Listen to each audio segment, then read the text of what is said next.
Welcome back guys. Dito na tayo. Yo! So yun guys. Overnight ko ito ni Minarinate guys. Kaya alam ko ito talaga. Sauce nito talagang kapit na dito sa kapit na dito sa karne. Kaya ito i-prito na lang natin. Pananghalian natin to guys. Okay? Pinainit ko na yung mantika. At saka parang kailangan ko nang palitan yung kawali ko ha. Ito guys.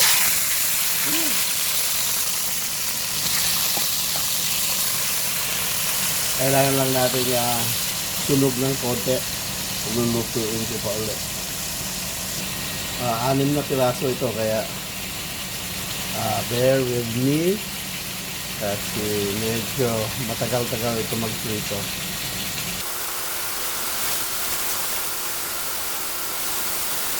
Ito guys,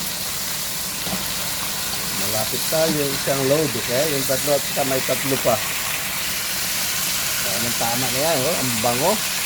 Sa amoy pa lang, ulam na. Okay guys, tapos na yung isang load. Set aside na lang muna natin. Tapos ito may tatlo pa.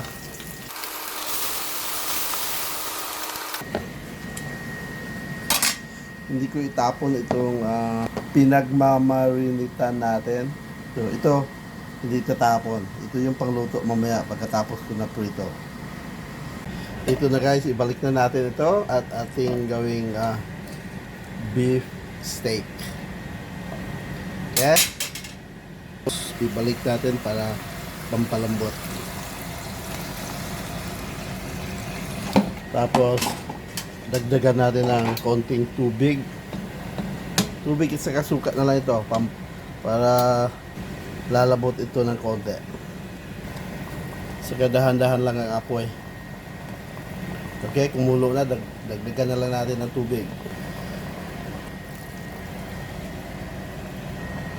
Ito na yun guys, kumulo na. Balik na rin na lang natin.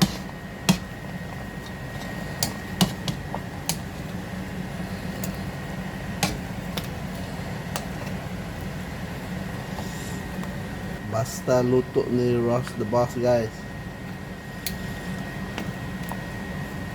Masarap.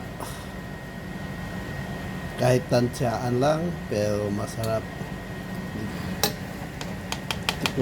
Tikman na muna natin. Tikiman.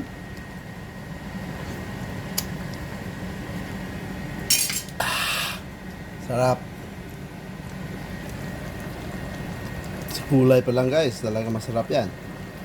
Ito yung version ko ng beef steak. Mas maganda ito dahil walang balat. Kaya mas healthy ito. Woo! Tingnan mo naman yan guys. Yung sauce pa lang sigurado ulam na. Alright guys. Ito na lang yung toppings ko na ilalagay ko ha. Okay? Ito na lang yung last step. Ito ng maraming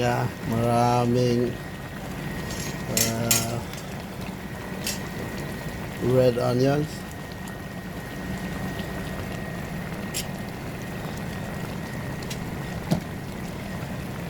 At saka 3 jalapeno. Woo! Alright guys, thank you very much Lord for the food that we're gonna be having this morning. Thank you. Bless us, O Lord. And Ross the Boss signing out. Please go to church. Today is Sunday. Thank you and goodbye.